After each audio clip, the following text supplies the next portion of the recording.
All right, tonight we've got Seth Breedlove back in Grimerica from Small Town Monsters. Man, this Small Town Monsters started out as like a little independent film series, and now they've done a few movies and a couple web series, and they've got all kinds of projects on the go.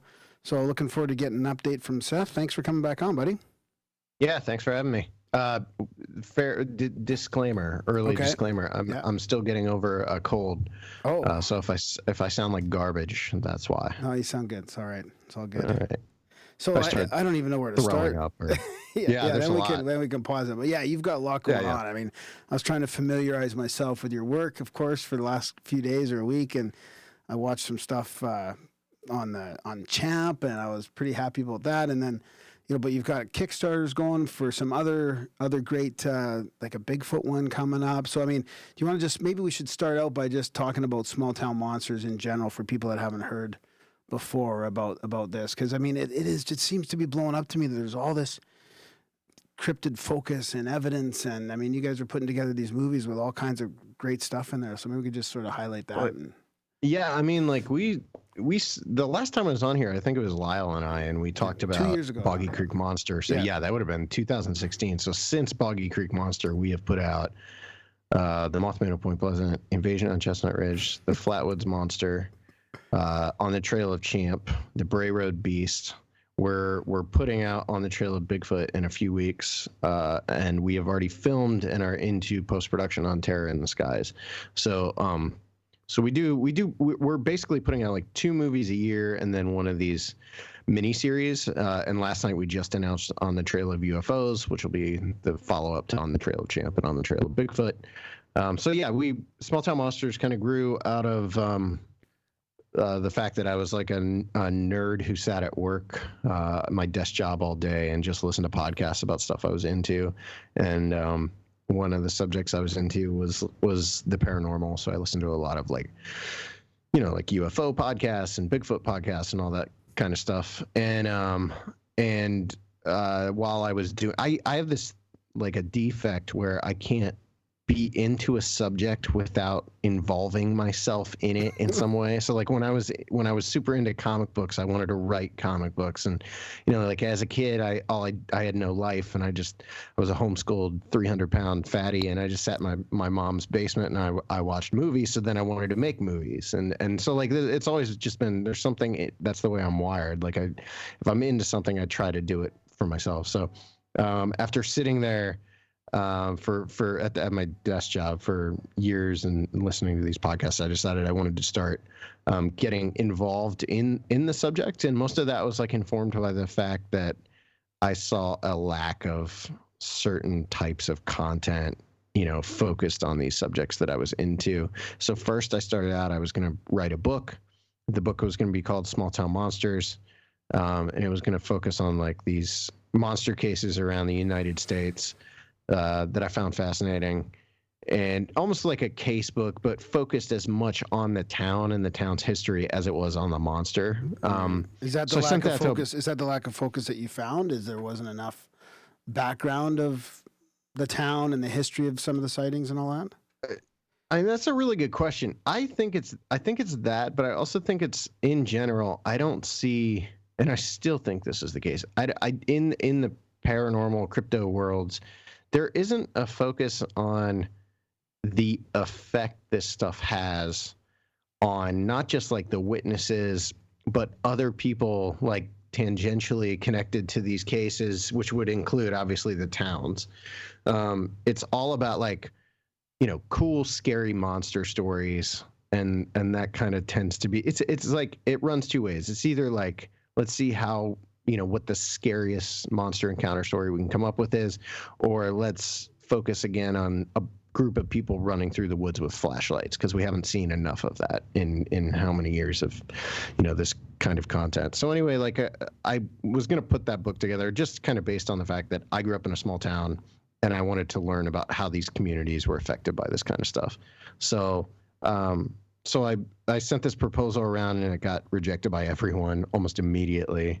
I got some really like nice emails back, but it was pretty much all, like there's already books here that are like this, so go screw or whatever, and so a little bit of time passed, and I ran into these guys who had like camcorders and stuff, and we had been talking about creating some sort of video content. I've always been really into movies, and I wanted to be a filmmaker as a kid. That was what I was going to do for a career. So these guys seemed to be into the same sort of stuff that I was, and I was like, why don't we make a documentary with the equipment you have about one of the cases that I had already kind of done some of the preliminary research for, from my book, and that ended up being Minerva Monster. We filmed that in late 2014 and put it out in 2015, and it's not very well known like as a movie, but it locally here, it had this weird, like, it almost went viral, but on a very small scale, like a very localized small scale. But it was like all the radio shows in the area were doing shows about the Minerva Monster and all the stuff when our movie came out. And, we ended up on the front page of like 75 newspapers, and like all kind of crazy stuff happened, but it was all localized to right here in Northeast Ohio, which was kind of funny. But we put that out, and then that made enough money where we could flip the money we made from that into the next movie, which was Beast of Whitehall. Nice. So we made Beast of Whitehall in 2015, released in 2016. Also in 2016, we shot Boggy Creek Monster, and then we just kept kind of running down the movies we were going to make, and now we're to the point where we're just trying to build something beyond just like films. So we started last year. We introduced the On the Trail of concept, which is, like you said, it's basically a web series. I mean, there's also the Case Files web series, which is a little like series of short films that are on YouTube. But we want to do more than just make like cool documentaries and miniseries. We want to be able to expand out and build, a little, like, I don't know what you would, corner of the world where we control what we're making, where we control, what is coming out from us.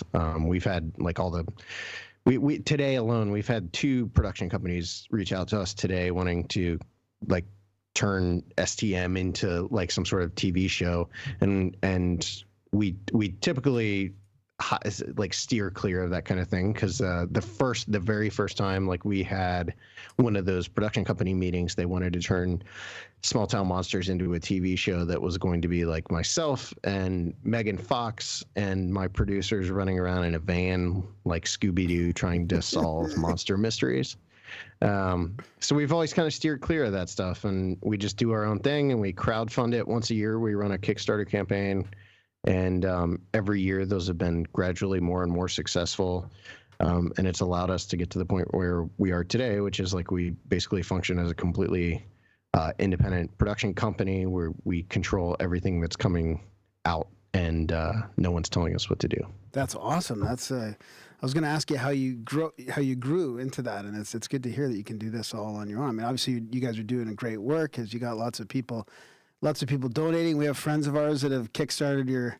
We don't have anybody your donating stuff, and they've got posters of I love all the stuff you guys have in your Kickstarters and all that. So they've contributed. Friends Justin and Adam from their old podcast, which changed names to Cat in the Box. It's a remote viewing one. Give a little shout out to those guys.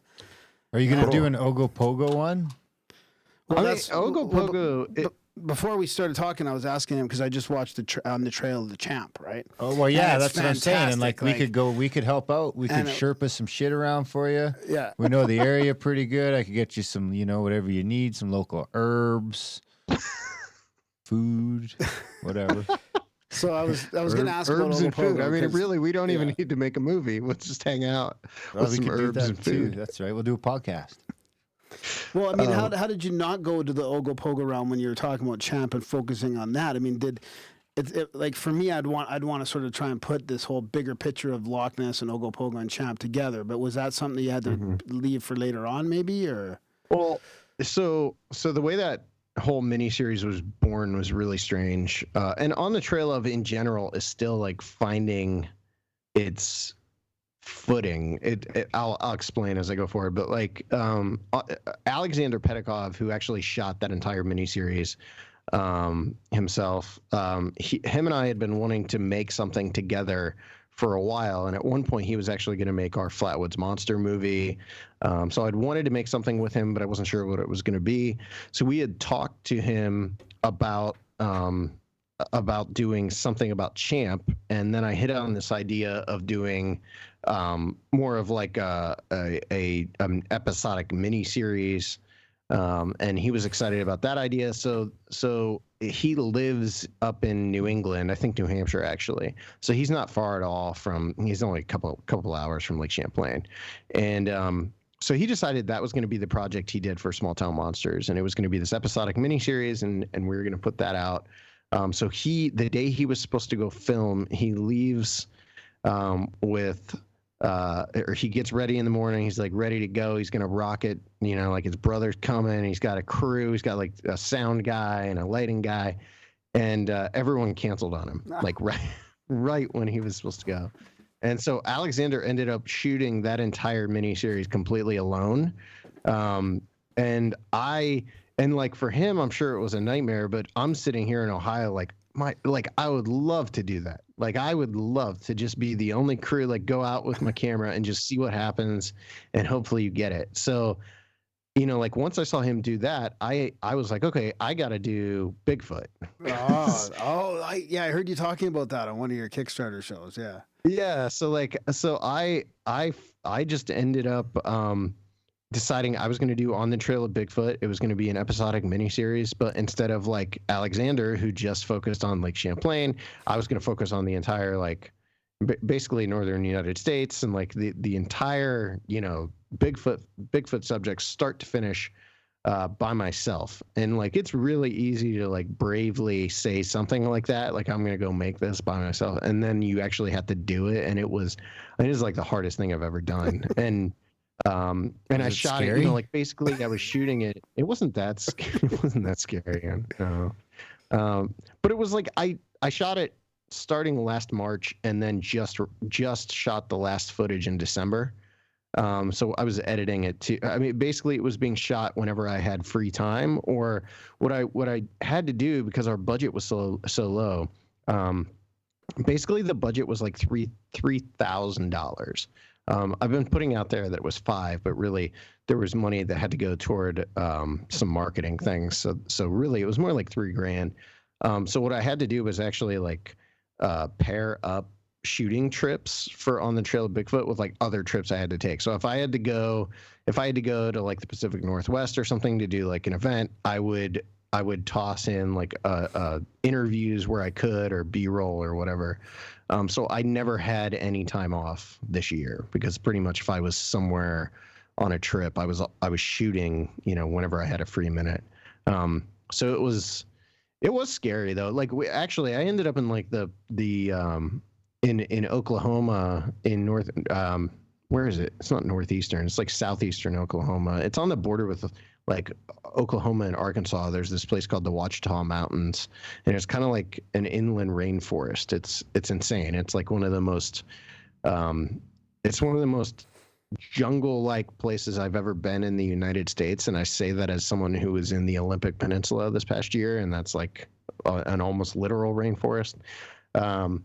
So it's the Ouachita Mountains, and there's a group in there called the North American Wood Ape Conservancy, and what they want to do is find a Bigfoot and then kill it to prove that they exist to science, so they can prove it to science and protect the species. So I was in there with these dudes for 2.5 days, and I went. Well, you're not going to find anything with guys who want to kill it. I mean, he knows like Sasquatch is way smarter than that.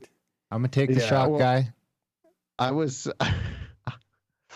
in there for 2.5 days, and I went from like if I put a percentage on it, it's like I was 30% that these things existed. I went from 30% to like 80% in 2.5 days because of the stuff that I experienced in there. Awesome, yeah.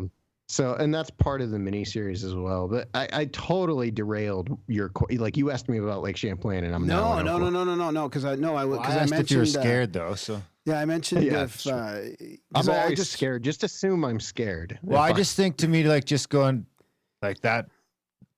It's not Bigfoot I'm worried about. It's wandering around in the woods by myself making a movie. I'd rather just have my buddy there. I just feel better if my buddy was there. There were other people there, but it was I was always focused. Actually, if you put a camera in my hand, I'm good. Like, it's when I shut the camera off that I start getting, like, terrified of everything. But if I've been in like the swamps of southern Arkansas, with like alligators 5 feet away from me while I'm riding in the front of a boat, shooting footage. And as long as I have that camera in my hands, I'm fearless. I'm apparently invincible if I've got my A7S. Even if you hear the banjos. Yeah, no. So far I've even been good with that. I've managed. I wear my metal chastity belt though. So what were some of the things that brought you from 30 to 80% then? Well, there was pretty much constant activity of some sort from the time we got in there, which is something I learned pretty quickly. Is you actually, like, I'm used to Northeast Ohio where you have to be like, your senses have to be on alert and you're like looking for something. This place is the opposite. You actually want to tune everything out because otherwise every single thing you hear or see or smell or whatever, you're going to be convinced is Bigfoot. So like I'm in this place for like 5 hours, and 5 hours in, I'm convinced we are surrounded, or like, it's just ridiculous the amount of stuff that you hear in there, and most of it's probably completely normal, forest activity in a dense ecosystem like the one we were in. But we experienced, so we heard like the weird like folk kind of speech. Like there was actually a really kind of cool incident. And this unfortunately is not in the documentary, but went up there's a road that leads in there. Okay. So if we're going to talk about X, I got to set everything up. Yeah, okay, we should. Because Yeah. This place is unlike any place I've ever been before. I talked to a British Special Forces operative who's a member of the NAWAC, who told me the only road he's ever been on that compares to the road into X is in the Congo in terms of like just the terrible road condition. It's basically like a washout down the side of this mountain that you have to take a 4-wheel drive pickup truck that's jacked to even make it down. And even then they scrape the bottom. So it can be perilous just getting in there. It's a 2.5-hour drive off the paved road. And it's only 9 miles off the paved road. Yeah. So it's a 2.5-hour drive. You're going straight down this mountain, and you end up the road dead ends into what they call Area X. And Area X is like base camp for the NAWAC. They've got a cool little spot in there. They've got a cabin built. Like, you'll see the whole thing in the doc. But the crazy thing is how dense the undergrowth is. You can't see 5 feet off the trail in some spots. You don't want to wander off the trail. We actually stopped halfway through the drive because I had to urinate. And when I got out of the truck, there was a friggin' black widow spider just chilling on this leaf, like right next to where I was standing. And I called Alton Higgins, who was driving us in. He's actually one of the people in charge of the NAWAC. He's a former professor of biology. He's like a genius. He's like, I don't even think we have black widow spiders in here. And he like walks around the truck and he looks at it and he goes, oh yeah, that's a black widow. So that was the second black widow we saw. The other one actually like dove into our tent later that night as I was getting ready for bed. So that was cool. But anyway, like it's just insane. You can't get into this place unless you are absolutely dedicated to being in there. So the idea of there being like the theory I see thrown out online the most is that this group is being hoaxed. But like the fact is you'd have to be suicidal to hoax them because they are all armed to the teeth. They're all carrying guns. And there's so many animals in those woods that want to kill you that I don't even know how you'd survive just chilling, on a hill basically for 4 days or whatever. We saw the rattlesnakes in there have adapted to no longer have rattles. So you don't even know they're coming. There's mountain lions, there's black bear, wild hogs, all kinds of stuff. It's a nasty, disgusting place. Like I thought for sure I was going to die the entire time I was in there. And so we're down in this valley. We're in our base camp, and we the one day we decided we were going to take this walk back up the road, just take this walk out. I was going to shoot some B-roll on the walk. And the first strange thing that happened is as soon as we rounded this bend and left base camp, there was like a very clear wood knock. So it was like clear as could be. I mean, like, we're going to leave the woods, or we're going to leave base camp, and now they're letting, this is what it was, your assumption is anyway. Yeah. Now they're going to let someone know that you're coming or whatever, So there's this very clear wood on wood knock. So we start up the trail, and we're only a few hundred yards, like maybe 200 yards from camp. And between us and base camp, we hear two voices, and you can't make out the words, but it's like two voices talking back and forth. And immediately on our walkie-talkie, we get someone from base camp radioing, and they're like, "Hey, are you guys talking on the trail?" And we were like, "Yeah, we are," because we were talking at that point. And they're like, "All right, we think we heard you." And Brian goes, "Were you guys talking at base camp?" And they were like, "No." He's like, "Okay, because we heard something between us and you." So we actually started talking as loud as we could, and to see if they could hear us. They couldn't hear us. So the assumption is that it was something, talking back and forth on the trail, between us and base camp, which was pretty weird. And that's just like one of the smallest things that happened to me in there. You constantly were hearing strange kind of calls in the woods. We heard a lot of tree knocks.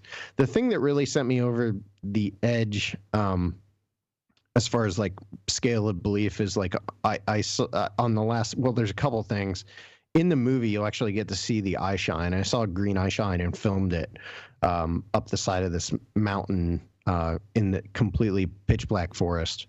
And that's actually in the movie. Like it's actually, you'll see it in the trailer I'm putting out like next week if you follow our trailers at all. But so we saw this eye shine the one night, and then the next night, it was about 2:30 a.m. I had a migraine the entire time I was in Area X, probably because there's no breeze in there, because you're down in this valley and it's stifling heat and humid, and I couldn't get over this dumb migraine I had. So I was going to bed. It was like 2:30 a.m.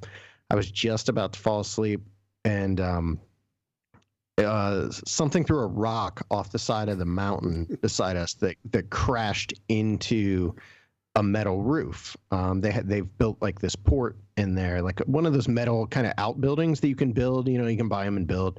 And that's where they keep a lot of their supplies and stuff. And something chucked this rock off the side of the mountain. And then as soon as it crashed into the roof, there was this really loud, like, whoop. Like, I compare it to like a Native American, like an Apache war whoop in a John Wayne movie. Like, that's what it sounded like. Like I was watching a John Ford movie or something. And that was immediately followed by what we have, the only thing we've been able to come up with to identify it with is gibbon laughter, like really, really powerful, loud gibbon laughter. And that echoed all across the valley. And that was it. But it was like enough to move the needle for me, because there's really nothing that can throw rocks other than people. And there aren't many things in the woods that can make the noises we heard. It sounded like you were at a monkey enclosure at a zoo. It was really, really unusual. And also, like, for people who are like, well, it could have been one of the people that you were with from the group or whatever. There were only 4 people from the group that we were with. Alton actually dropped us off and then went back out.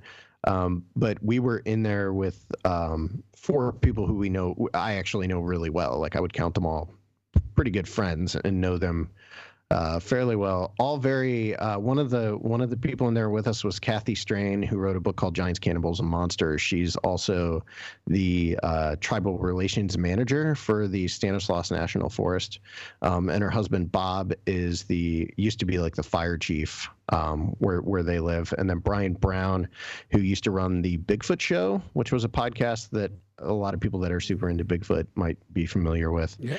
He used to host that show. And then Daryl Collier, who was worked in military intelligence for about 30 years, and is now retired. But that was the group we were in there with.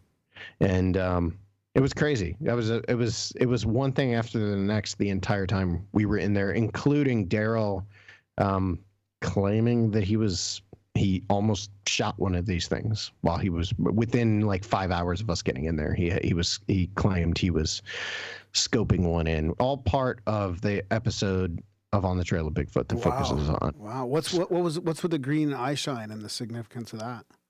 Well, so that was like the weirdest thing. And this is something the group is actually kind of upset at me. Not upset at me, but they're not thrilled that I included this in the documentary because of how I worded it. So we're sitting around at night. At night, they turn off all lights. There's no fire. And you got to remember, we were in there in July. So the leaf canopy is so thick, there's no starlight. There's nothing. So you're sitting in complete isolated black, and all of a sudden I noticed these 2 pinpoints of light on the side of this hill, actually the same hill that the rock throw would have come off of 2 nights later. I see these 2 pinpoints of light, and they stand out because it's so dark. I mean, it's so dark, and they were very clearly green, like a green eye shine. You know how a deer has green eye shine if you flash a light on them or something. They have that kind of like especially if you're driving down the highway. That's when you notice it the most, because I'm from a part of the country in Canada where there's tons of moose on the road where I grew up. So it's like when you're driving down the highway at night, you're watching the ditches for that exact eye shine that you're talking about. So yeah, and what's real weird is there was no light. Oh, so, I see. There's no light. Yeah, you're seeing. So there's no light anywhere. Lights. Yeah. There's so. Like I noticed it because there's no other light in there, and all of a sudden there's these 2 pinpoints of light watching me from the hill, and I'm trying to like gauge where I'm looking. I thought maybe I was seeing starlight through the tree canopy, but the guys, like I asked someone, I was like, how high is the tree canopy? And they told me, like how, and I'm like, okay, I'm looking like I'm not even halfway up this mountain then that's beside the cabin. And so I called one of the guys over, and he walks over and he looks, like I guided his head with my hand. I'm like right there. And he's like, oh yeah. He's like, there's green eyes. And so we're standing there, and one of the other guys says, what is it? I said, there's 2 eyes watching us from the hill. He stands up, and for whatever reason, he turned his flashlight on, shone up there. And as soon as he did, the eyes went sideways across the hill while still staring at us, which is one of the creepiest things I've ever seen. It was like the eyes are here, and then all of a sudden they're just going like this while still looking at us. And then they just kind of disappeared. So we caught the eye shine on video at the first point where we were looking at it. Like we're looking at it, and then Brian came over with his light, and for whatever reason he did a dumb thing and scared it away. Well, it's kind of in a way it's kind of good. Were they going to shoot at it? Do you think that ever an option? I mean, these guys all have guns. They wouldn't shoot at night, though, right? No, I mean they would shoot at night if Daryl actually had his rifle with his infrared scope and all that on it. But he is really cautious about taking a shot because they at one point did take a shot. They've actually taken shots multiple times. One of them, there was an incident called the Echo incident where they very clearly shot at something. It left blood on a rock in the creek.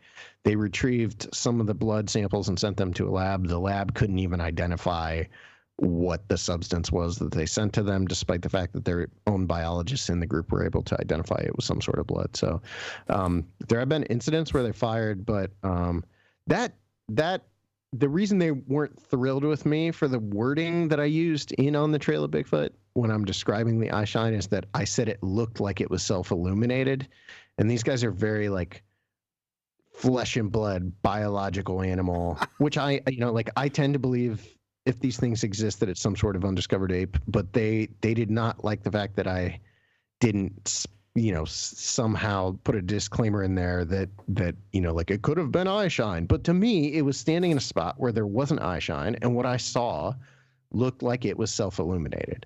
So I'm not saying that's what it was. I'm just saying when you're there in that moment, that is what it appears to be when you're looking at it. Well, I feel like it's better than red eye shine. I mean, that'd be even creepier. So you pissed off all the guys with the guns, and then you're just in hell with them for a couple of days. That sounds great.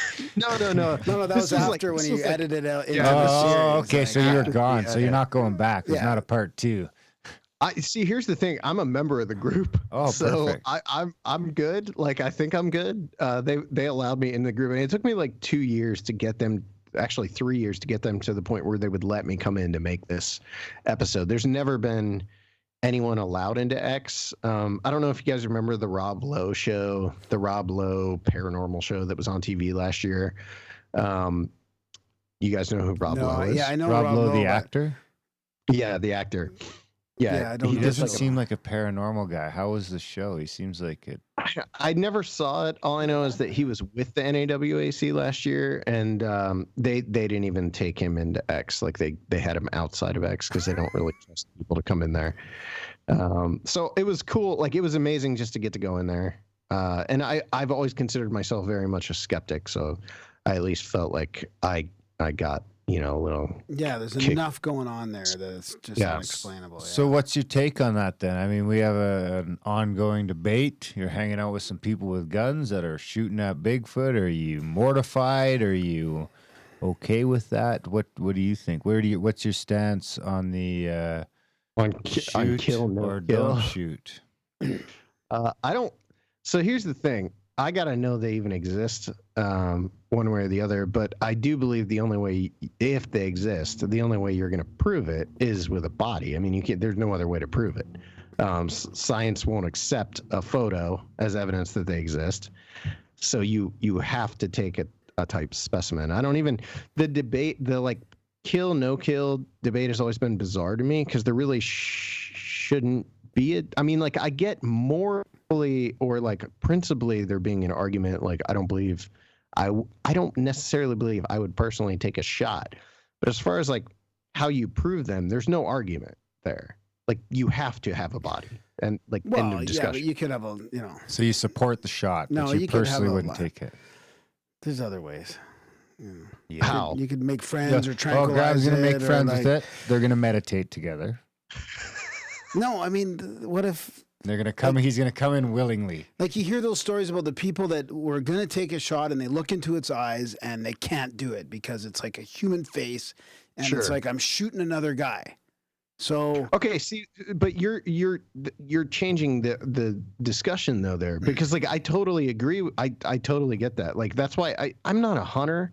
I can't even when I was 8 years old, I shot a bird with a BB gun that was sitting in our tree, and I cried for 4 days about it, and I've never shot anything since. So I couldn't see myself doing that, but at the same time, it's the argument against it, I don't think holds any water because I think there's only one way to, for science to accept that they exist, you've got to have something. Either So I a mean, body or a friend.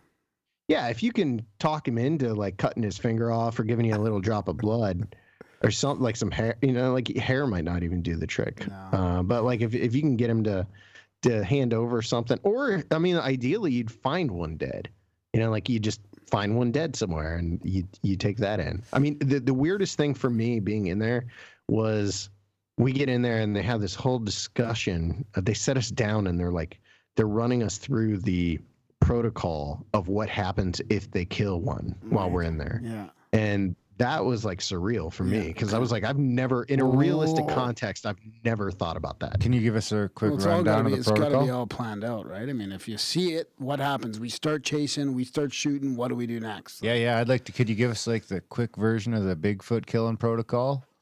Yeah, I mean, I don't know how much I can go into it. He won't but be allowed I back know, in X if he says it. This Yeah. is No, it's it's basically what you'd assume. They asked us what if we kill one and there are others around and it turns violent, what body part do you think you need to cut off to prove it exists? So then I'm well, a hand will do if we're in a crazy rush, or you take the head, and you're gonna rush back. They have so then they also have an order in which the vehicles will travel out. which is really interesting. Like the body or piece of the body will be in like a middle truck, and they have like guys flanking that, and like it is all to the letter. And then once they're out of X, they've got like this crazy industrial freezer that was created specifically for a Bigfoot body that's like ready to go.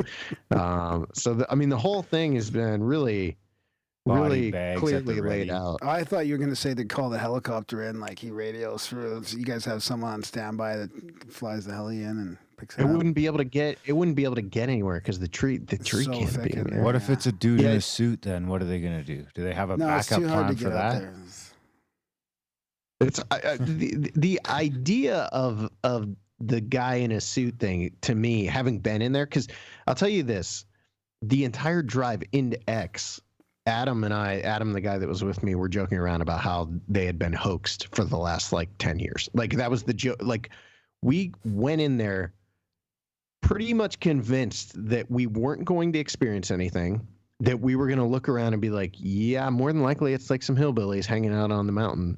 And then you get in there and you realize like there is no way. I grew up with forest behind my parents' house. Like I've been in woods my whole life. I'm not saying I'm an outdoorsman because that would be ridiculous. But like this is unlike anything I've experienced, and it just wouldn't make sense. You would actually have to have a devoted group of hoaxers who are willing to hang out in Area X for about 6 or 7 months. Yeah, exactly. Living in the woods, because they're documenting activity, on a really ridiculous scale. Actually, if you guys like, they have what they call the Ouachita Project monograph that's on their website at woodape.org. And if you go there, you can read. They very studiously like document all the activity that's going on, and some of it seems really mundane and boring, and some of it is insane. There was an incident in there that's probably my favorite piece of evidence they've ever recorded, that was called the Rain of Rocks, where for like 3 hours one night, this cabin just gets pelted by rocks. And they have the audio recorders going. They're throwing rocks back up into the woods, and the rocks are coming back out of the woods. They go out in the morning and have they have photos of all the rocks, and that's in the mini series. Like we have the audio from that along with the pictures of the rocks and stuff. Oh, nice. So I mean there's a lot of activity in there that's really unusual, that kind of defies easy explanation, and you come back to the frustrating questions, the frustrating like skeptical questions that we all have, like why don't we have a body? Why didn't they shoot one in the woods that night? Why, like you have all that stuff. I have the answers for those. Endless questions. Of course you do. I'm less skeptical than you guys about this. I feel like there's enough stories of high strangeness that Sasquatch ain't going to be shot. We got our armchair researcher over they're here. Either slipping in and out of they got slipping in and out of dimensions, or they're just too good. Like your shirt says, they're the hide and seek world champions. I mean, they know what's going on. They're just playing with us. So these guys, man, they got the telepathic stuff going on. I mean, you never know. Well, Joe Rogan should have went there. And you can, that's the thing. Exactly, right? See, Joe did it all wrong. I mean, there's enough evidence out there, so much evidence, but there's also a lot of evidence that gets ignored by the nuts and bolts people because they want a physical specimen, but it's never going to happen. We should send you down there. I won't get in. They won't let me in. I'll take you. I'll take you next year. Look, you can't have that attitude. You got to be, I'm in. Look, it took him 3 years to get in there, and he's like a professional crypto filmmaker. I mean, there's no way. Oh, boy. I'd come. I would come check that shit out. It did go through my mind, though, if we were doing this like full time and we could travel for the show, like it would be fun to do that. It would, especially, I mean, maybe they might not let you in because of your no shoot policy. But I am okay with shooting. I'm not going to try and stop the shooting. I will point to where they should shoot. I'm on board. It's gonna be like Predator, where they just unload on that. Yeah, exactly. Can you imagine if we were there when they bagged the Bigfoot? I mean, I don't know. I'd be scared that the government's coming to kill me or something. Yeah, that's like, why they have the protocol with the flanking cars going out. I mean, they're not. You know, when that happens, they're up against the Sasquatch and the government and the intelligence agencies, and I mean, everybody's after them at that point. Sure, like that was the thing. within like 2 hours of being, 3 hours of being in there or whatever, to have like that be someone be radioing back that they were looking at one through a scope. I'm simultaneously like awesome. Like I can't wait to film this, you know, like shoot it. And I'm also like, oh, we're gonna die in here. Exactly. Like there's no way we're not gonna die in here. Yeah. So the thing I do love about all these gunshots a couple hours in. Yeah, that wouldn't be good. I do love about your shows and your series, like, it's speaking of the plethora of evidence, the same with Champ. I mean, you guys get into all the old stories and sightings as well. I mean, there's a lot of, I love how you go back and you can talk about the stuff from the 1800s and the early 1900s and yeah. I mean, I just find it, there's still people that question whether there's a possibility of these things being real, and yet there's just so much evidence out there. I mean, it's not proof, evidence, but I mean, it's right. You know, it's evidence of a type. Yeah, yeah. I mean, it's like circumstantial or whatever, but it's still the amount of it seems to matter to me. Yeah, no, that was one of my favorite things about On the Trail. Actually, that first episode of On the Trail of Champ is like entirely about that historical stuff. Yeah. The first 2 episodes of On the Trail of Bigfoot are all about that historical stuff, especially the first episode. It goes through like the Ape Canyon incident and like some of the early like wild man reports and all that like really weird like I grew up in Ohio, so here in Ohio we had a report from a newspaper article from 1869 about what they called the Gallipolis ape. And it was basically like this newspaper article that ran about this giant ape that jumped out of a tree and attacked this guy.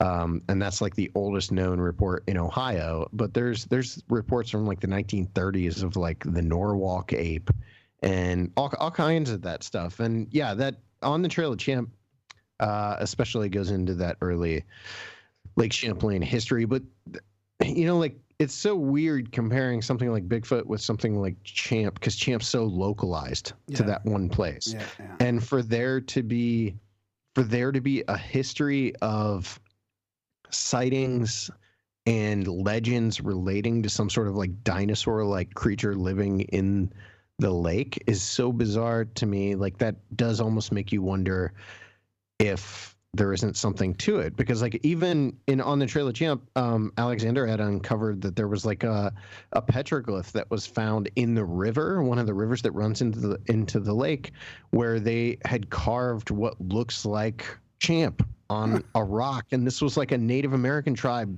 like centuries ago, which is really weird. And then you've got the reports from the 1800s on Lake Champlain as well. And I'm not as read up on Champ lore as I should be, because I didn't make that series. Yeah, but that was definitely like my favorite aspect of that whole mini that he made. So is there a possibility of Ogopogo, like, to go along with that Champ? I mean, to see all the similarities? And I mean, there is, it is localized to Lake Champlain in a way, but it's also the Okanagan Lake here and Loch Ness. I mean, it is hard to discount. What I would want to do is like On the Trail of Lake Monsters, right? And go out, like broaden it out beyond just like Ogopogo and Champ, and go to like the what is it, Flathead Lake in Montana, where they have the Flathead Lake Monster. Ooh, and meet like you there. Yeah, there's we one. Could carry your stuff. Well, this is like your second offer to carry my stuff on this one show. I might have to hire you at some point as like the Small Town Monster Sherpa. That's right. That's exactly what I'm going for. There's some Bigfoot activity around here too. We have some friends that go out in the woods, not too far away, and they have sightings. Graham went once, but he got scared and didn't leave the tent. I went by myself, and I was scared shitless in the tent. Yeah, no, I could definitely see like doing something that looked at Lake Ogopogo is one of my favorites, by the way. Like that was when I was first getting into all this stuff. Ogopogo was one of the more not obscure, but like I'd never heard of it, and that was like one of the ones that really caught my attention, and I loved the design of it. like the design of the creature that people come to see. Yeah, if that makes sense. Yeah. Yeah, we'll get a houseboat, head out on the Okanagan for a week. We'll find something. You're going to carry the houseboat. Would you go to Scotland too then? Is that where Loch Ness is in Scotland? Yeah, you'd have to. I would think if you're like really going to do a deep dive, no pun intended, but if you're going to do a deep dive into lake monsters, I think you have to go to Loch Ness. But I mean, like we're doing well, but we're not to the point where I feel like we can just be like, you know what, let's go international. Yeah, let's like start flying a whole crew over to Scotland. You know, when I used to be into Loch Ness when I was a kid, I always pictured Scotland as being someplace else. And now when I look at that map and see how tiny Scotland is on the north tip of England and how little it is, and that lake's 27 miles long, it's just, that could easily be part of the ocean. You know, it becomes more feasible, I think. Oh, I see what you mean, yeah. You know, it's just like, it's practically the ocean. It's not like, you know, when I was a kid, I think I thought Scotland was in Europe. Yeah. So over the last few years, did you, like with all these ones you're making, and you guys are obviously digging into all this evidence and there's lots of it. I mean, is there any overarching, I mean, how's your, like, just feel free to speculate, like how, and I know there's different things, each monster has its own, maybe, you know, reasoning for existing or whatever, but is there any overarching themes of what a lot of these cryptids are? Like, is there, you know, is it military programs gone awry, or is it old animals that we don't realize are still living, that kind of thing? Like, is there anything? I mean, I think I have different theories about each one, but they're not going to be as exciting as some people might. Yeah. Like I really do tend to be pretty skeptical, and I don't. That's good. I don't think like a lot of the witnesses that are talking to us are lying to us or anything like that. But I just am skeptical on a lot of these. But I know the Mothman case always stands apart as like something that's really unusual because you had so many different. I mean, it's such a varied array of phenomena that kind of converged on Point Pleasant. Yeah. And you know, you had the Men in Black, and you had UFOs, and you had the Mothman itself. You had Bigfoot sightings going on in the same area as Mothman sightings. Like there was a Bigfoot sighting. There was a Bigfoot sighting that sounds like a Bigfoot crossed with a Mothman from 1967 in the TNT area in Point Pleasant. So it's like really unusual. You know, there was like voices in the sky, and there's the zone of fear, which is like one of my favorite little side stories to the Mothman. That John Keel talked about in the Mothman prophecies, where he was out this one night walking through this area, and he was walking through the TNT area and walked into this area where all of a sudden he was just like stricken with fear, and he didn't even know if he could continue walking. Like, he was so terrified, and he walked like 2 feet and it just went away, and he turned around and stepped back to where he just came from, and it hit him again. So he stepped back out and almost spent the night in the TNT area because he didn't want to walk back through this, what he called the zone of fear. I mean, there's like all of this weird stuff that was going on in Point Pleasant at that time. And for that, I really have no explanation. Like, I think Point Pleasant is a very interesting place because it sits on the Ohio River. It's kind of at one time it was an industrial hub. There's a lot of military connections to Point Pleasant. The TNT area was originally a place called the West Virginia Ordnance Works. It was designed by these two brothers who originally designed the first like nuclear testing facility in America. They then went on to design and build the West Virginia Ordnance Works, and when they were done there, they went out to work on Area 51. So like there's a really weird connection there with like high strangeness and UFOs and the paranormal. So on that story, I have nothing. We just made this movie, the Bray Road Beast, last year, you know, and like I went into this very reticent to do that story because I don't have much of an interest in the Dogman phenomenon. I don't know why. I find the idea of like dogmen as some sort of undiscovered species kind of laughable. Like I can't biologically, it makes no sense like for there to be dogs running around on their tiny hind legs.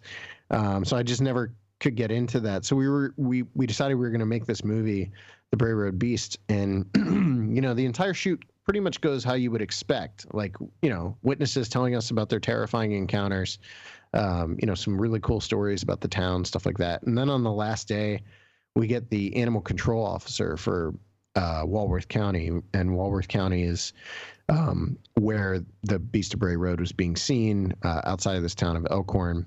And John Frederickson was his name, and he had actually been getting werewolf reports going back to like the late 80s, and he kept a file that was marked werewolf in his file cabinet, and he had it was full of files about all these bizarre, not files, it was full of cases all about these bizarre sightings. And so we sit down to interview him, and he's telling us about what was in his folder. It was going exactly as you would imagine. And then one of my guys chimed in, and just apparently he had done some reading I hadn't done. He was like, "Can you talk about the occult stuff?"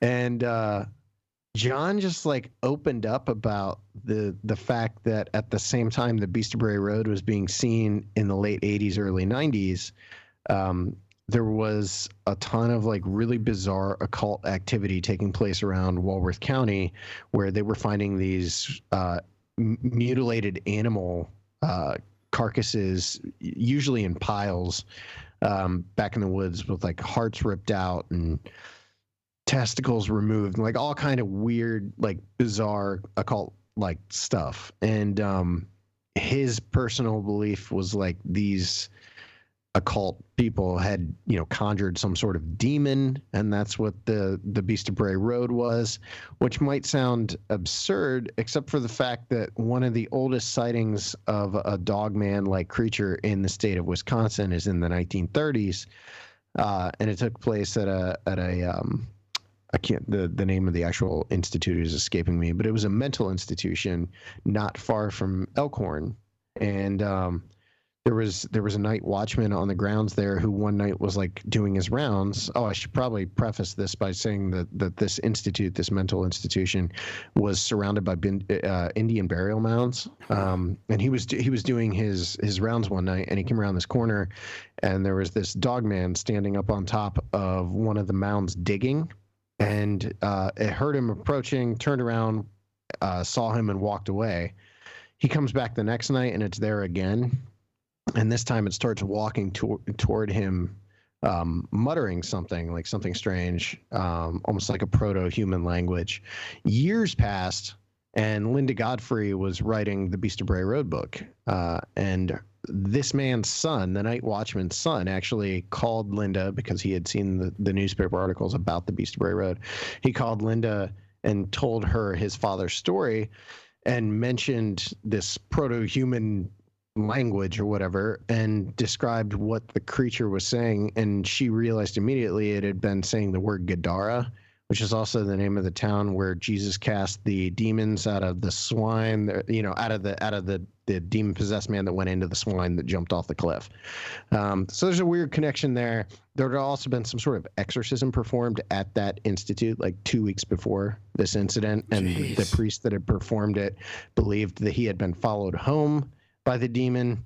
So there's all kinds of like that case I have no explanation for, because on the surface, it seems like it's just people seeing some sort of werewolf-like creature, and then you start talking to people, and all of a sudden there's like a cult-like activity, and there's a possible local government cover-up of the occult-like activity. John actually eventually lost his job because he got in a very public argument with the local police over whether or not there was an occult, like whether or not the animal mutilations they were uncovering were, occult related. So I don't know. It all comes down to a specific case, and usually I come away from them with more questions than I have answers, and I never have a favorite theory, except in the case of the Flatwoods Monster, which I 100% believe that the kids, do you guys know that story with like the Yeah, a little bit. Yep. No, Okay. let's do a recap. Yeah, let's do a recap.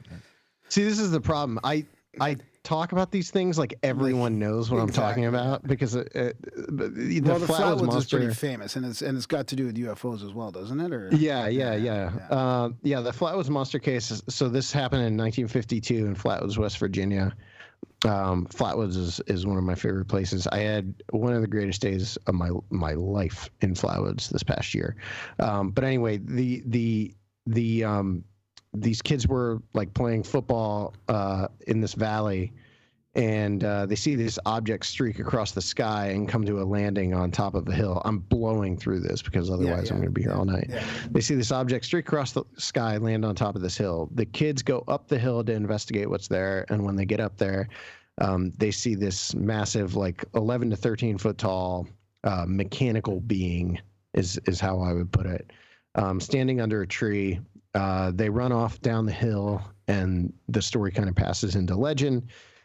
And it's very difficult to tell what aspects of that story are true and which were created by the people that investigated it at that time, or just kind of have been tweaked so much over the years in the retelling. So we were able to interview the actual two living witnesses, Ed and Fred May. Ed had never spoken about it before in his life, and Fred gave us his last interview that he's going to do on the subject. So I came away from that like 100% believing that they saw some sort of massive robotic something that night. And my personal opinion is that it was probably some sort of experimental government craft. Like whether it was like a mechanical suit or like a rocket or something. I'm not sure, but what they describe seeing is not how that story is typically portrayed, in like pop culture or urban legends, or that Project Blue Book show, which basically said it was an owl sitting in a tree. So yeah, that one I came away from believing 100% what the witnesses said, and believing that it was probably some sort of government experiment, that had gotten away from them. Yeah. You were talking about the proto-human language with the Bigfoot and the dog people. We got a question from the chats from Allie to ask if you have ever heard that Cain from the Bible became the first Bigfoot. Yeah, I've heard that. I've heard that theory. It's certainly interesting. I don't know where to go with that. Well, it seems to me like, if you get into dog people and all sorts of stuff like that, then it's got to be, maybe there's like weird portals or caves that go into, there's... It could just be lycanthropy is real. I mean, there's, all kinds of humans, wolves, dogs. Like, it could just be... Do they just happen on a full moon? Pretty much. People just turn into werewolves. Or they're manifested through occult practices or whatever. Do they forget? Like summoned. Do they stay like that? Do they switch back? Sure. They switch back. That's a great answer. Yeah, he's always very thorough. So, did you, speaking of UFO sightings, didn't you have a friend have a UFO sighting you wanted to talk about? Because we love hearing the UFO sightings too. Yeah, so my friend Rose, so she was down, and this was not okay. So here's what's weird about her sighting that I found out later. First of all, is only maybe like an hour and a half from Flatwoods, West Virginia, and that entire mountain range that Flatwoods sits pretty close to is kind of renowned for weird activity going all the way back to the 1960s. And that's something people probably don't realize, is that when that 1966, 1967 not Chicago, but Point Pleasant Mothman stuff was going on, there was a UFO wave connected with that. That UFO wave was not relegated to just Point Pleasant. It was actually all over the state of West Virginia, and there were tons of sightings. And a lot of those sightings were taking place in the hills around Flatwoods and then up that mountain range. What's really interesting about this range is that it's actually where Sea Seti sits. So there's, the original search for extra. What is it? Search for extraterrestrial intelligence. Yeah, extraterrestrial. So is it the actual SETI or the Sea Seti? No, it's the study. For extraterrestrial. Yeah, but there's a big difference. There's a big difference between Sea Seti and SETI. Never mind searching and studying. There's a big difference between Sea Seti and regular SETI. Okay, so there's two places. There's one in Mount Adams. There's one at Mount Adams, and there's one in West Virginia, and one at, I think it's SETI. Yeah, okay, that's what I'm not. SETI is where they call aliens with their mind. See, SETI is where we call it and we study it, and SETI is where they pretend to look for it and they search for it. Okay, so that's through what radio it is. waves and all that. So anyway, that's like right on top of the mountain where she was, but she was driving up this mountain with her daughter one night. They were going up there to like look at that. It's like a, what is it where there's like a dark skies. That's what it is. They were trying to see the stars, and they're going up this mountain. They're making their way up this mountainous road or whatever, and they're going to the top so they can see, when they get to the top. But like halfway up, she starts getting this feeling like she should not be there. Oh like they shouldn't go, like they should not be going any further. So it gets so bad that she is done. She's going to turn around and head back down. So she's turning her car around in the middle of the road. And as she like puts the car in reverse or whatever and starts backing up, she notices some sort of strange light in the sky, and she looks up, and there's just this massive craft very slowly like moving over the road above them. And she looks like directly at this thing. What's really strange is she asked her daughter if she saw it, and her daughter said no, but it was like very clearly right there. But she freaked out and took off, back down the mountain. And she became like, after it happened, she became super enamored with the entire thing, and she was like going to build this model of it because she couldn't stop thinking about it. She didn't finish the model though. She's got to finish that model at some point. A picture of Transformer. I keep thinking of like the Close Encounters of the Third Kind, where he builds the mountain out of mashed potatoes. Yeah. But like it was that kind of like, you're so into the experience, which I totally get now, having heard a weird sound in the woods in Oklahoma and being obsessed with replaying it in my mind for the last however many months.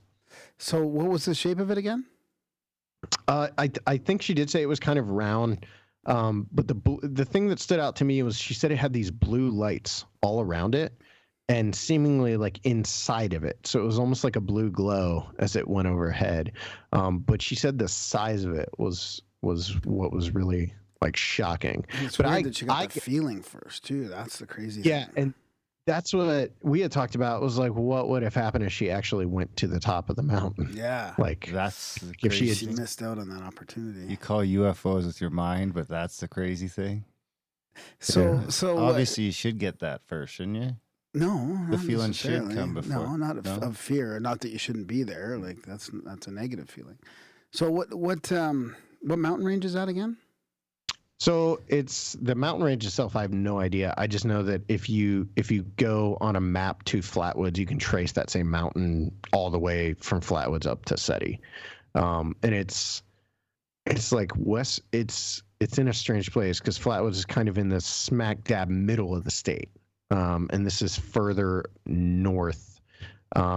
West Virginia is a weird place, man, because like they've got, it's not just like the Mothman and the Flatwoods Monster. They've also got, the Grafton Monster. They've got so many bizarre like folk tales and folk legends and stuff around there. But the UFO like waves that have hit there over the years are that's a subject I really want to tackle at some point because I'm super fascinated by that. Yeah. And we're making On the Trail of UFOs next, which we just announced last night. So I'm 100% sure we're going to get to West Virginia and cover some of that. Yeah, that's great. There's a lot of, I'd love to hear about the Hudson Valley flaps. Those seem so awesome. I think it was the 70s and 80s. That's such a cool place too, man. The Hudson Valley is, there's a few places we filmed where there is a very specific atmosphere as soon as you get there. And the Hudson Valley is like one of those places that's just like dripping with bizarre atmosphere. The Egyptians have all those dog fucking headed people on all their shit, right? Yeah, those are the words that I actually wrote in the script about the Egyptian people and their dog headed things. You know, I remember that from the movie Stargate, right? It was the dog-headed stuff that came through the Stargate, and it was like the mask to breathe with. Yeah. Anubis. Maybe there's something more to it. Anubis, yeah. Anubis was the god of the dead too. We talked about.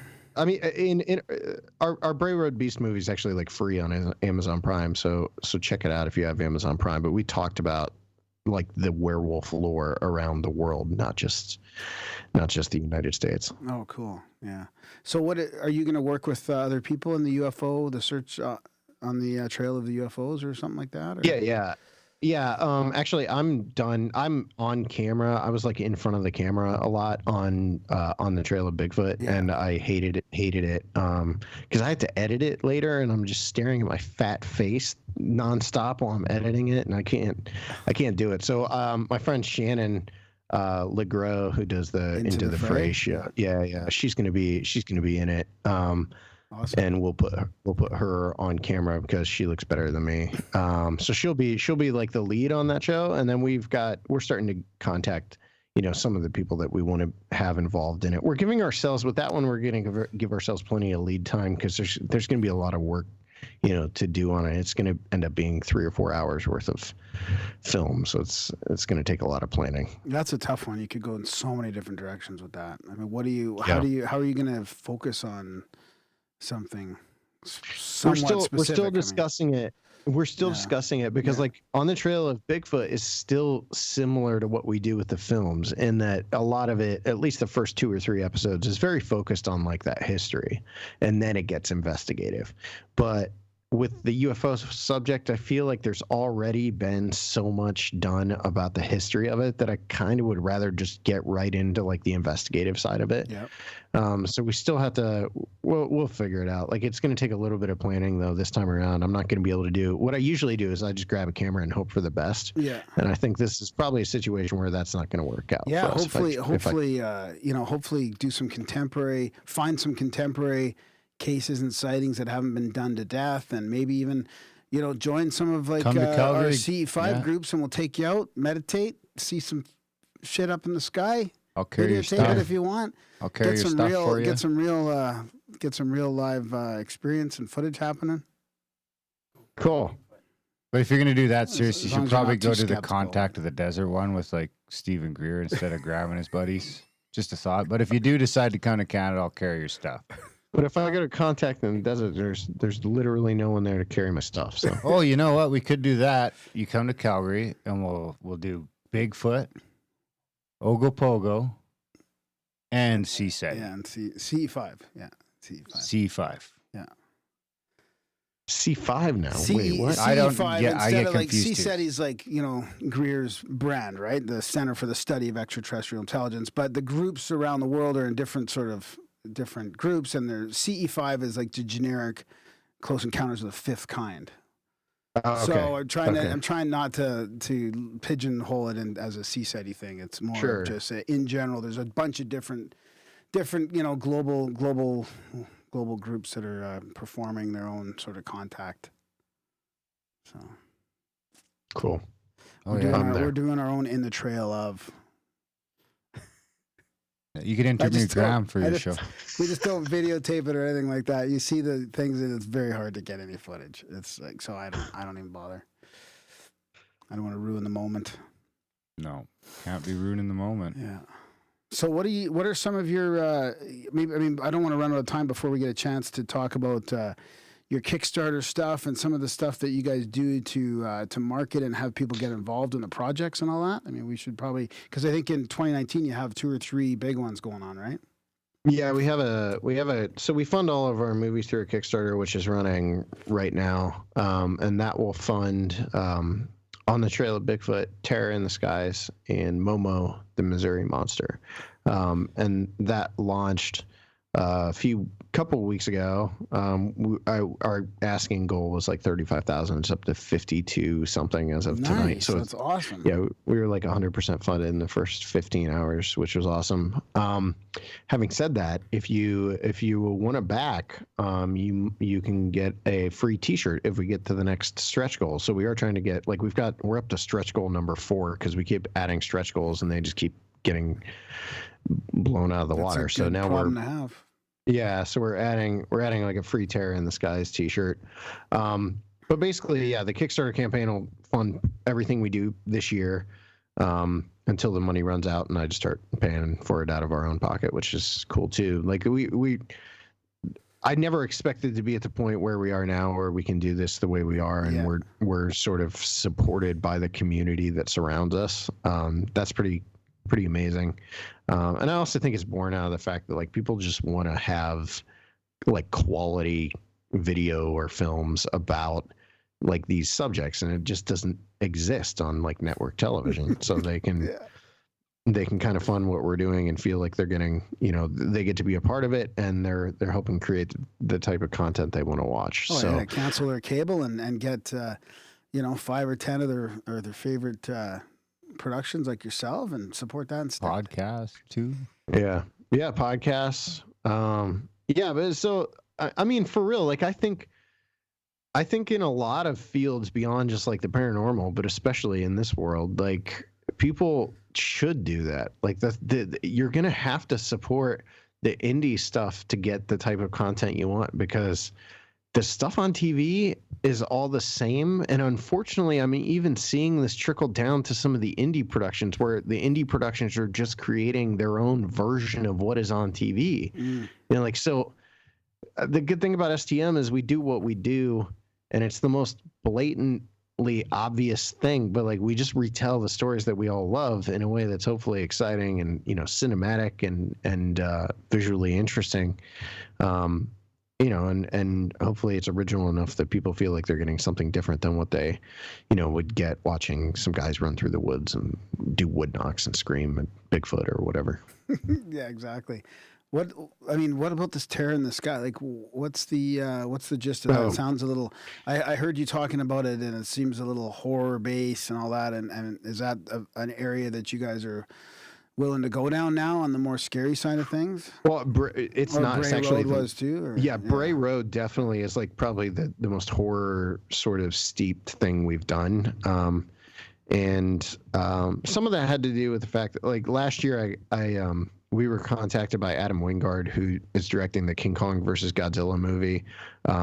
He directed the Blair Witch sequel a couple years ago, and VHS and VHS 2 and all that stuff. But he's like a big Small Town Monsters fan apparently. So he had like flown me out to LA back in July of last year. And I just like picked up on all this, like hanging out with him. I learned a lot about horror, and it happened to be at a point where we were kind of like working on the edit for Bray Road Beast.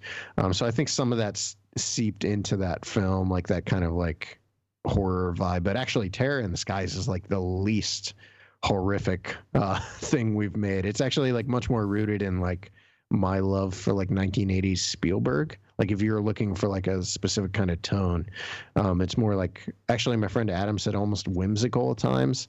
So it's a little less scary. Oh, okay.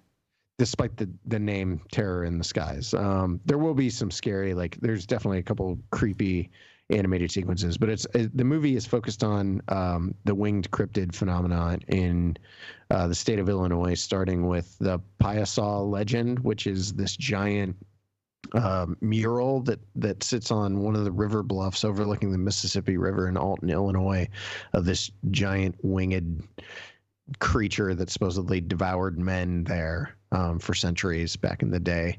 So we tell that story, and then we tell the story of the 1948 Alton, Illinois Thunderbird flap, which was like there was a massive wave of like Thunderbird sightings around Alton for about 2 weeks during 1948. And then we go up to the central Illinois and tell 3 different stories there, including the Lawndale, Illinois Thunderbird abduction, which was like there was this little kid that was playing outside his house, and he was actually picked up by a Thunderbird and carried like 10 feet.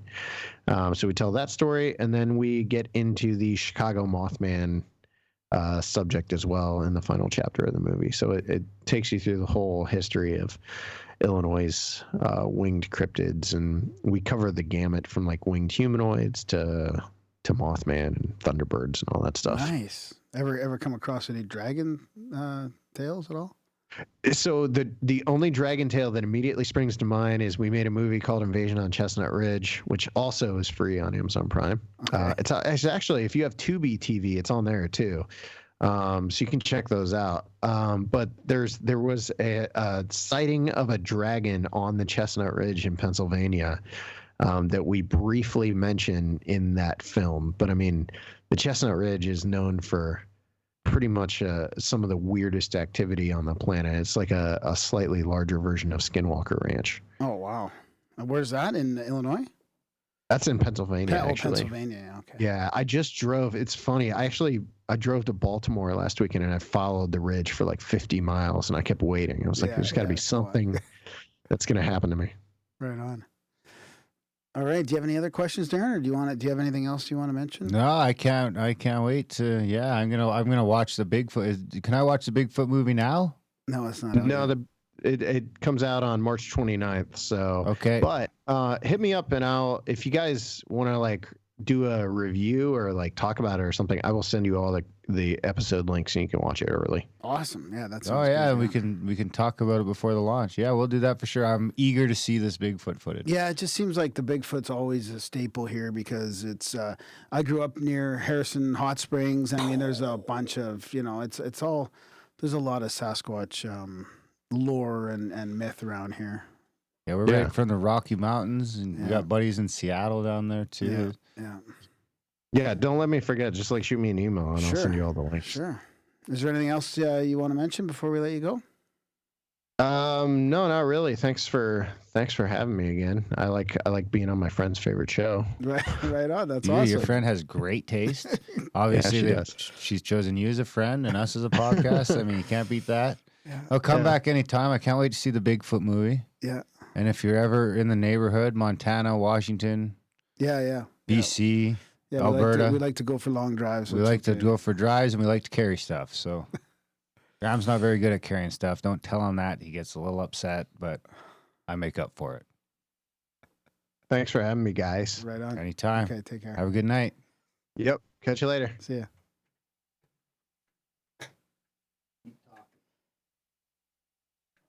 Why do you always stop talking? And that was a chat with Seth Breedlove. What do you think? That was good. Yeah, it was awesome. That was fun. That was a fun one. Yeah.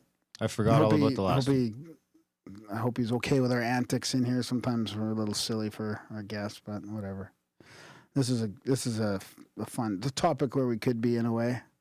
We could be silly every topic. That's the beauty about having your own show. That's right. You can do whatever you want. Not having to worry about anything like Seth that. is great. He had great hair. I can't wait to see the Bigfoot movie. Yeah, that's pretty cool. See, it's just too much work to be making videos like that. You see, it's a full-time job for those guys. They need $50,000. We haven't made $50,000 in the lifetime of the show. We can't be doing video stuff. This is the best it gets, the webcam on the TV. Mm-hmm. That's what we can afford.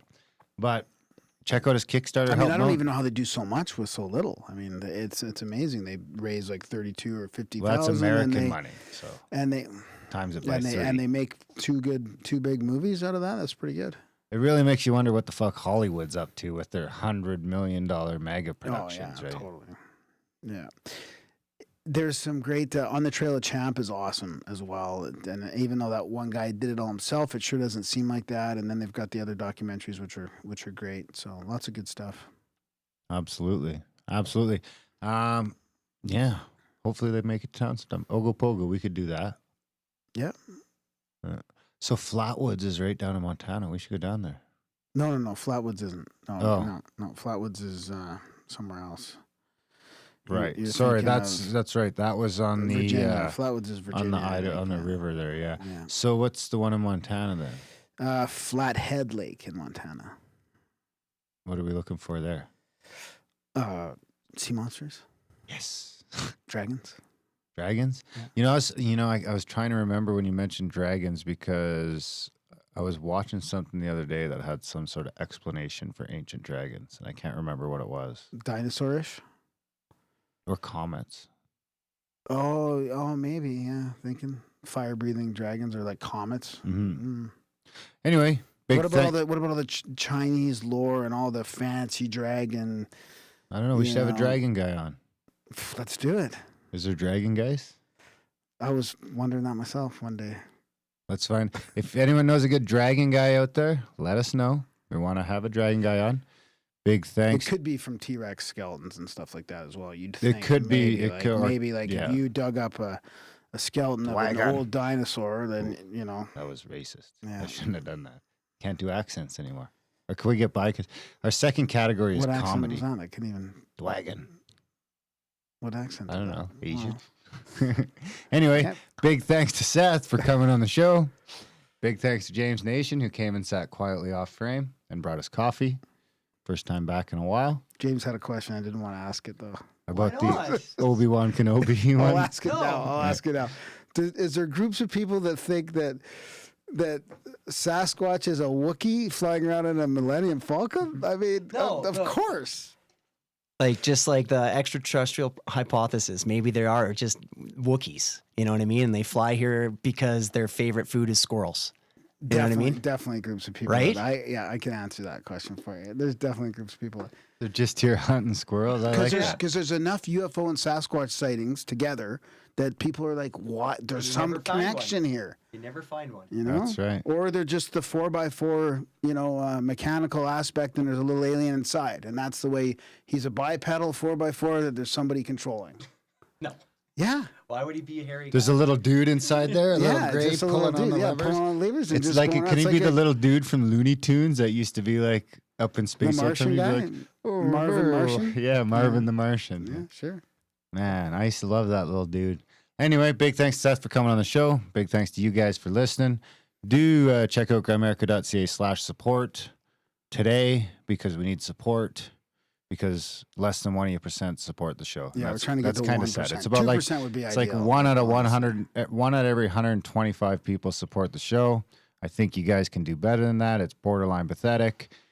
So head out Grimerica.ca/support. You can do the PayPal thing there. Grimerica.ca/Stripe if you want to do that, or Grimerica.ca/Patreon. Send cash in the mail. Whatever you want to do. Hide it in a book. Hide it in a book like Nicky the Dude. Put it on the relevant pages. Just Sometimes make a note so we know. find a way to support the show, because if you guys don't support the show can't be here. the show can't be here. And then what's going to be here? Fucking CBC. That's what's going to be here. Support your independent shows. Yeah, for even if it's sure. not us, support someone. Anyway, anything else? That's it. about it. All right, guys. Thanks for listening, and we will see you next week. I ate too many mushrooms to do a shroom show this week, Cyrus. Sorry. Thanks for tuning in live too, people. Everybody. I ate too many mushrooms to get off the couch, but we'll do a black budget. Later on tonight. I don't know if we'll do it James tonight or gonna join not. us? What? Bill's a man down. I'll do mushrooms and float. Oh, jeez. That's what I'm talking about. Where are you gonna find a fucking float tank that you can go into whacked on mushrooms? Well, our guys, You'd have to, like- will do it. Oh yeah, we could do it. We know there. the float tank guys. That's Fuck a the huge bill. liability. Just I need to be in your facility for like 5 hours, 6 hours, No, you take just the need mushrooms to- like 2 hours before, and then and you Graham go just Yeah, drags you us go in in there there. peeking Yeah. out. Okay. Just sit in here quietly. I don't know. You might want to do it like do a 2-hour float and do them like so you start peeking in there maybe. Yeah, and then I want floating lights in there, like the Okay, when are we doing the Then you intro? ruin the whole like. Then you might as well be watching the TV. When are we doing the intro? I don't. Well, why? I thought we were doing a black budget. Oh, I can't go. Bill, I don't want to talk about it on air. Okay. Well. Okay. Then we'll. We might have to 20 put minutes. that off. But we We'll do also something in 20 we minutes, also half need to hour. talk to Alan. We need to give Alan some time. Okay. So then So we should need do more. that before. Okay. Yeah. So should we say it's 7:00 now? Should we just 8:00. 8:00? Okay. Let's just do an hour break. Something. We'll 8 be o'clock back. We'll be back in 55 minutes for something. to do an intro at least, Maybe the black budget. and maybe some black budget stuff. It might be about mushrooms. Maybe. If so, we'll see. I have to see more than $2 super chat before I talk about mushrooms. Anyway, don't say anything for a minute because it takes me a second to shut it off. Oh yeah. Right.